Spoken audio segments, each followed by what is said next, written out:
Okay, so on the page 2, you will see a variation of that compound interest. And by the way, I have said everything I want to say about simple interest. So this is pretty much it, right? The formula I was going to share is pretty much this, right? So the formula for the compound interest, let me just write right here, okay? The formula for annual compounding at a certain percentage is equal to P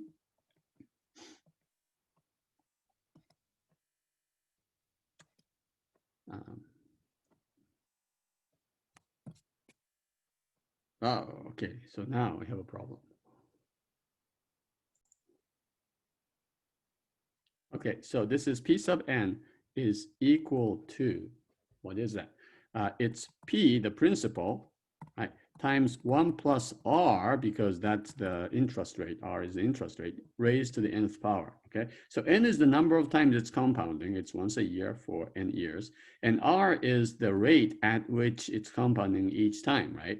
So that's the formula, but remember, this is what is called an annual compounding at R%. When the interest is calculated once a year, compound interest is calculated once a year, then this is the formula you use. Okay, unfortunately, we live in a complicated world, okay? And so this is not always the case. In fact, most likely, any kind of interest is calculated not on an annual basis, but more often like in quarterly or monthly. Okay, so here is the, here's what you need to know, right? So let's say compounding, it is not necessarily once a year. In fact, it's common to have the following. And then this time I'm going to introduce you to another parameter, K, lowercase k. That's a number of compounding periods per year. When I say quarterly, that's every 3 months. You have 4 quarters. So K is equal to 4. Okay. So under this system, they will calculate your interest every 3 months. Okay. So that's 4 times a year. Under the monthly system, K is 12. So because they calculate the compound interest every month. Okay. And so they do this 12 times. Daily compounding, this is 365 days. Sometimes they use 360 because some people may like round numbers, and they mostly ignore the leap year. Sometimes they use 366 if they want to be strict about this, right? So this is every 3 months, and then this is every month, and then the next one is every day, okay? And in fact, theoretically, you can do this every minute, every hour, every minute, or every second. And in fact, you can do this in every moment of our continuous time, and that's called continuously. This is when K goes to infinity. Right? That's sort of fascinating in mathematics, okay? But we introduce you to a fascinating number here in a moment. When compounding is calculated continuously, we use this very special number called lowercase e. All right. Now here's a tricky part. Okay, what does this mean? Right. Here's what it means. Let's say, and this is by convention. Okay, I didn't create this language. I don't like this language, but this is how the bankers and the people in the finance use this. Let's say when they say 12% monthly or 12% compounded monthly. When they say 12% compounded monthly, they don't mean 12% every month. I mean, that's what you would think this means, right? But that's too good to be true. They can't give you 12% every month. What they do is, because it's monthly, okay, they actually divide this by 12. And so that's 1%, right? And so what they mean by this is 1% every month. And they do it, you know, of course, K is 12, right? So they do it, they do this calculation 1% every month, and 12 times, that's going to be 12%. So that's what they mean by 12% monthly, okay? Let's say here, if they say 12% quarterly, guess what you mean, what they mean by this. 12% quarterly means, since quarterly means 4, they calculate your interest at 3% every 3 months. because if they do this every 3 months, in the course of a year, they are going to give you interest 4 times, right? And 4 times 3 is 12, and so that's what they use. Now, you will see in a moment that when they say 3% every 3 months, you actually get more than 12% because the percentages don't add up. As you already know, the percentages can be abused. And so this is not exactly the correct language, but that's what they mean by this. All right, so here's the formula. Let me tell you what we need to know. We need to tell you, right? So this is called the percentage or the rate per period, right? That's what you need to calculate. How do you calculate this? The rate per period, as you can see here and here, is R divided by K. So R is the published or disclosed annual interest rate, right? This is the annual interest rate. And they divide the annual interest rate by the number of conversion periods or number of compoundings they do every year, okay? And that's what I did here and here. And so this thing is called the rate per period. This is all the important, this is the more important number, the interest rate, than the R itself, okay? And now, of course, if you do this, let's say monthly, quarterly for 10 years, okay, then N is 10, but quarterly for 10 years means that they're going to calculate the compound interest 40 times, not 10 times, right, altogether. So then another important number here is this R times N. This is, no, sorry, K times N. Should I use N times K? Yeah, let's do N times K, right? So that's another important number, N times K. This will be, okay, this is the number of compounding periods per year. This is the number of years. If it's 4 times a year for 10 years, that's 40 times. And that's the total number of compounding periods. If it's 10 years monthly, then this will be 120, okay? So pay close attention to these two terms in the formula. I know this is getting a little complicated. It's a little more, it starts to look like an algebra, but you will be able to figure this out, okay? And I will not go too far into this, especially on exams. But for homework, you will probably need these formulas. Right. So what is this formula? P naught, that is the principal. That's the present value. It's P as of 0th year, which is the current value. And Pn is the amount in n years. And here's what works, okay? So in order to find out what happens in n years, how much money you have in n years, you take that principal we have now. That's the current amount of money that you deposit. You multiply this by 1 plus R, right? Well, it used to be R, but now remember, they give you R over K. This is the amount of interest they give you every compounding period. It's the rate per period. And then they do this not N times, but N times K times, because that's a total number of compounding periods. Okay, we'll leave this one empty for right now.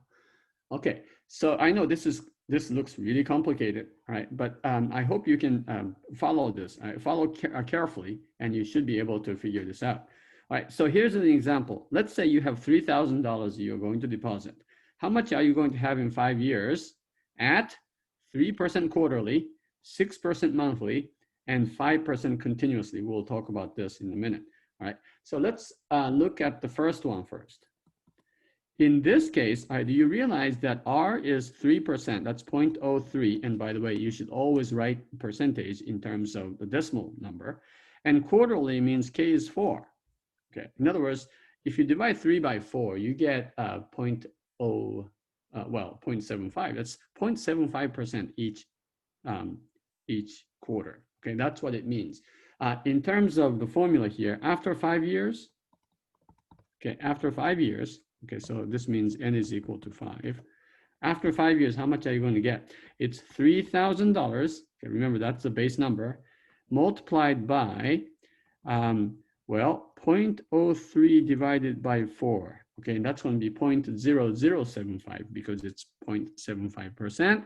And that's how much they are going to give you every quarter. All right.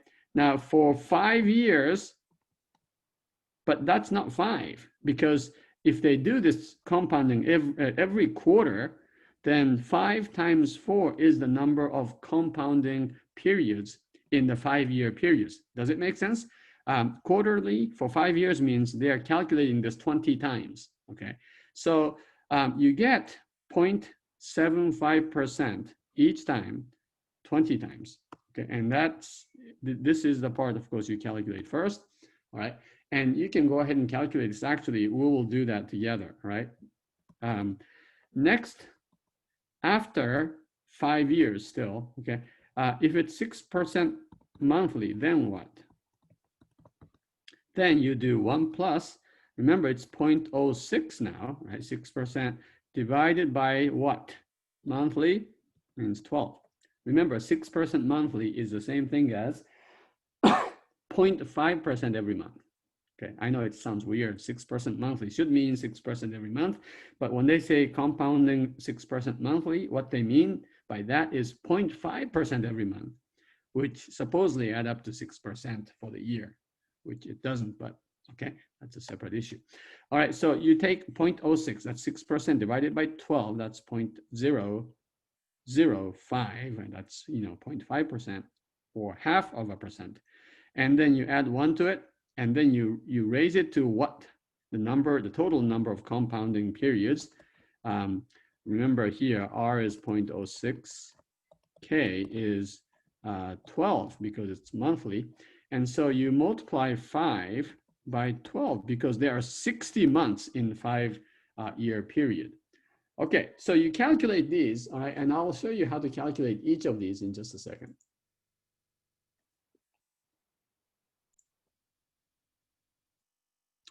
All right, so how do you do the first one? I would suggest that you do the parentheses and the exponent first, all right? So for the first one, for instance, remember you have 0.03, that's 3%, okay? And then you divide it by 4, and then add 1 to it. You know what that is?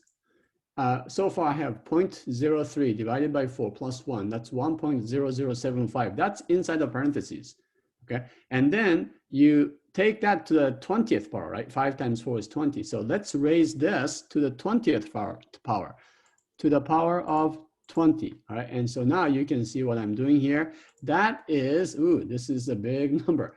Okay, well, it's not a big number, but it's a long number.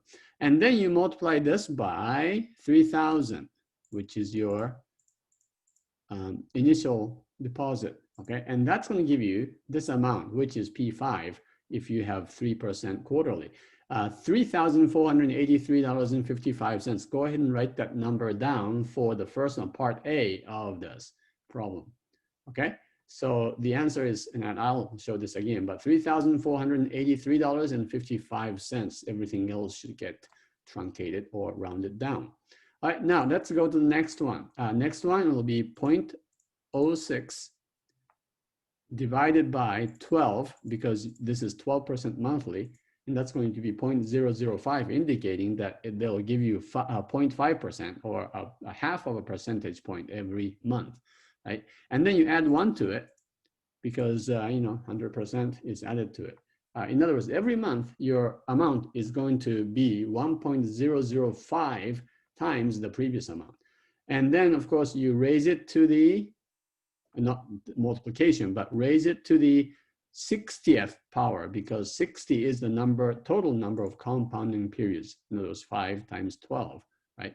So 60, and that's your the number which follows the 3,000. So you multiply this by 3000, and that will give you P5, which is, you get more than $4,000 after 5 years. Okay, so write down $4,046.55. Everything else is rounded down.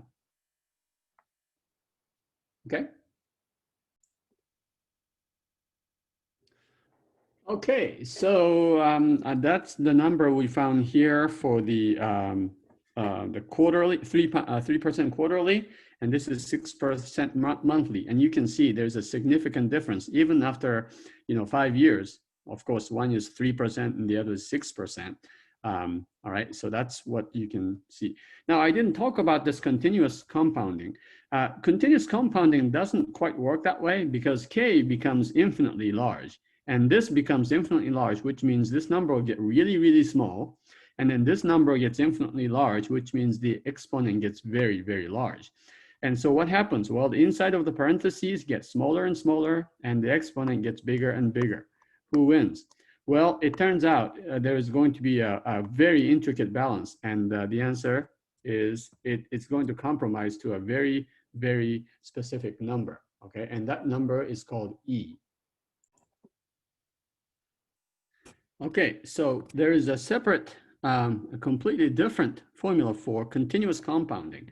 When the compounding occurs continuously, namely more than, faster than every second, this whole thing, okay, this whole thing becomes something of a very, well, it changes into, this part changes into this special number called E, and then you have R times N, okay, or N times R, whichever. Okay, and so N is still the number of years, okay, but this number E is a very specific number. In fact, what I would call the most important number in the entire world. It is, it continues forever, in the sense it's an irrational number, just like pi.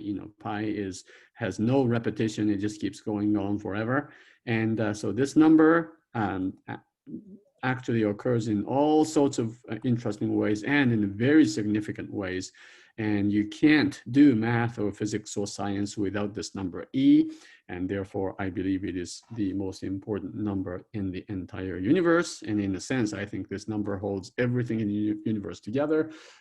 Anyway, I can talk a long time about this number E. If you go to my website, you'll see that this is my favorite number.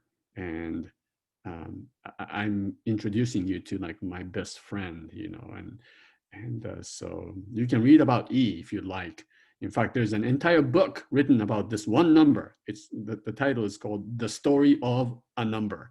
Okay, and the title of the book is actually E, the lowercase e.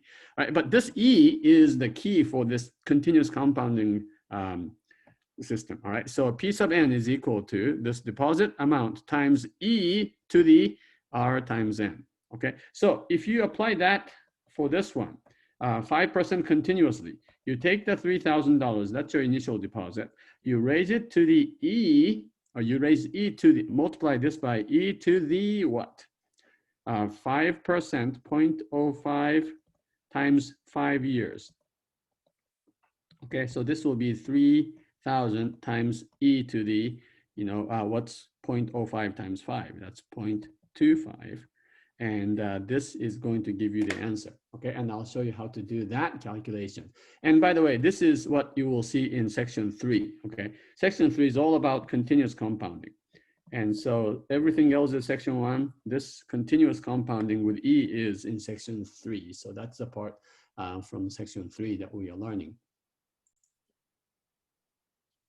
Okay, so let's go to the scientific calculator. Every scientific calculator has that number E. Okay, together with pi, right? And so this number E is what you want to use, right? So according to the formula, I know I have to multiply this by 3,000, but that's the easy part. So you should do that last. Let's find out E raised to the 0.05 times 5. And by the way, 0.05 times 5, if you can't do this in your head, it's 0.25, and you can do this in your calculator first, if you'd like, okay?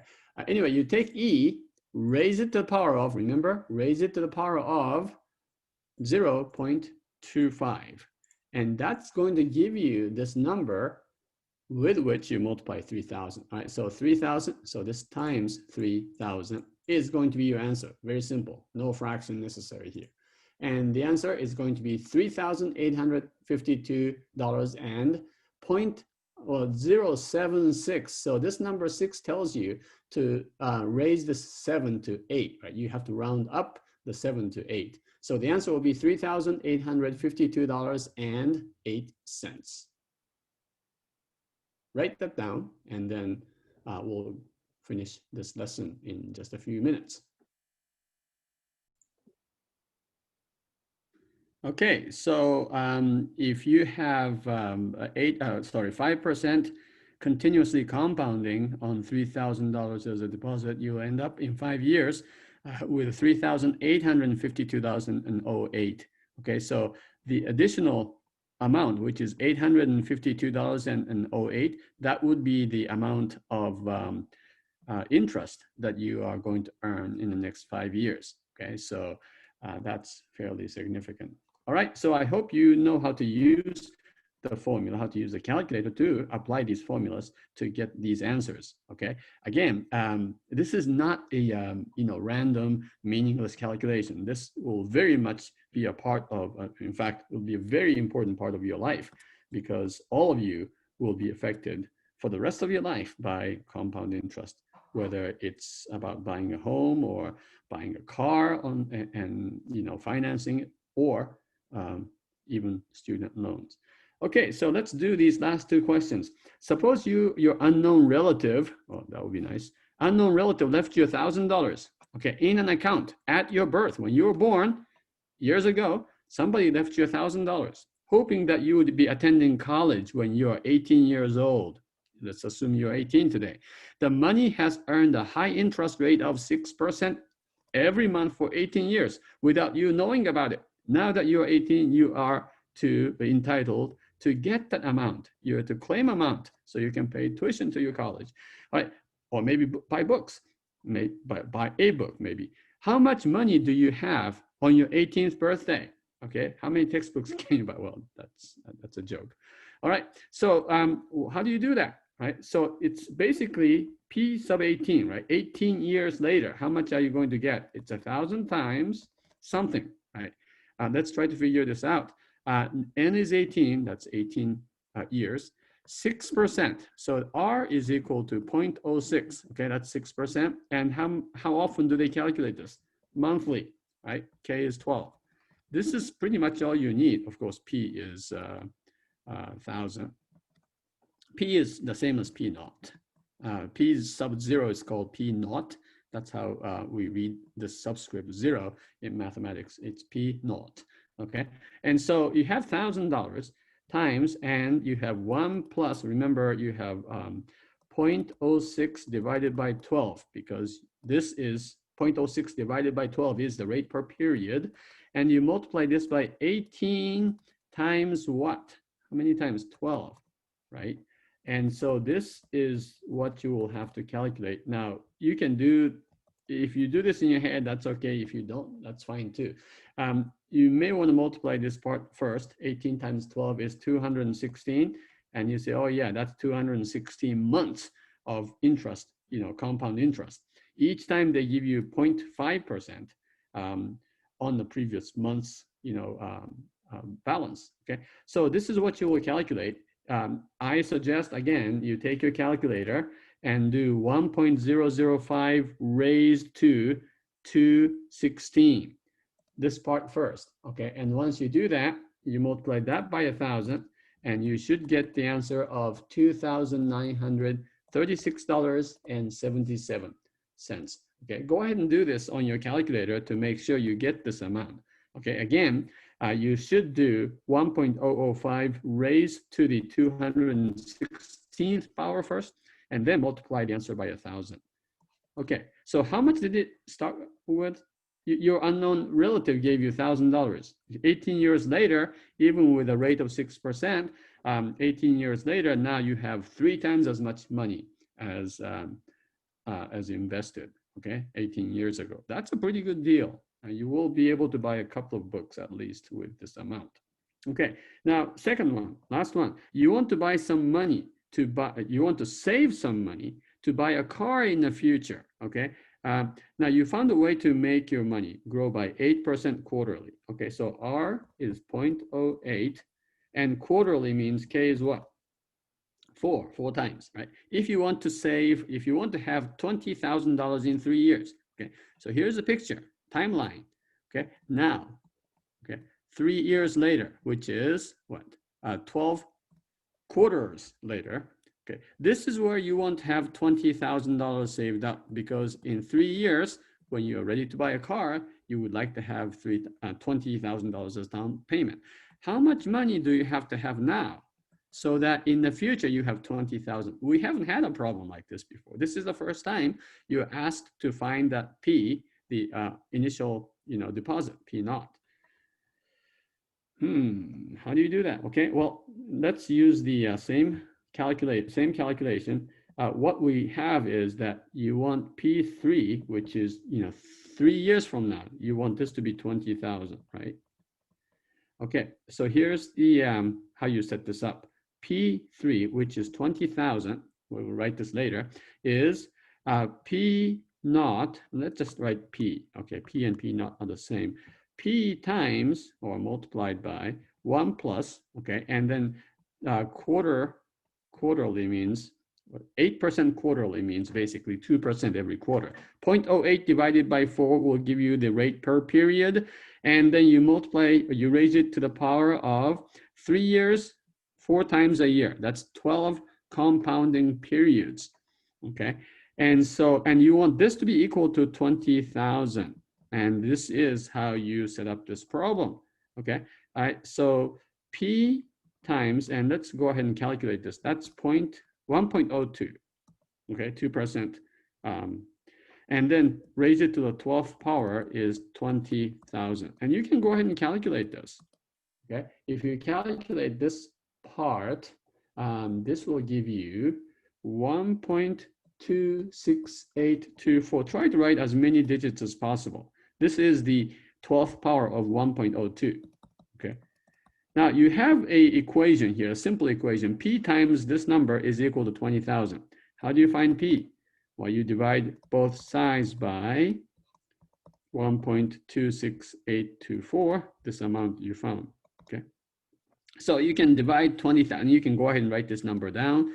If you happen to know how to use the memory key on your calculator, you can store this in your memory, and then you can do 20,000 divided by the number in the memory. Either way would work. And the answer turns out to be, hopefully, by the way, hopefully it'll be less than 20,000, but not significantly less. My guess is like 16,000 maybe, because 8% quarterly is a pretty decent rate. And so if you do this calculation, you'll end up with 15,769.86. So this is the amount of money that you need to deposit right now in order that you will be receiving with the interest of 8% quarterly in 3 years, $20,000. Okay, so that's the amount. So you will have a problem like this, or maybe problems like this on your homework, where you have to find the initial deposit, knowing the future amount. In that case, you will have to do a little division at the end. Okay, so divide if you need to know this P, the initial amount. Okay, so this concludes your lesson number 7. And now what you should do is to go on your worksheet number 7 and work on those problems, okay? And once you do that, don't forget to work on your homework, which is from the exercises, selected exercises from section 3.1 and 3.3. Okay, I will see you later for section 3.2 and lesson number 8.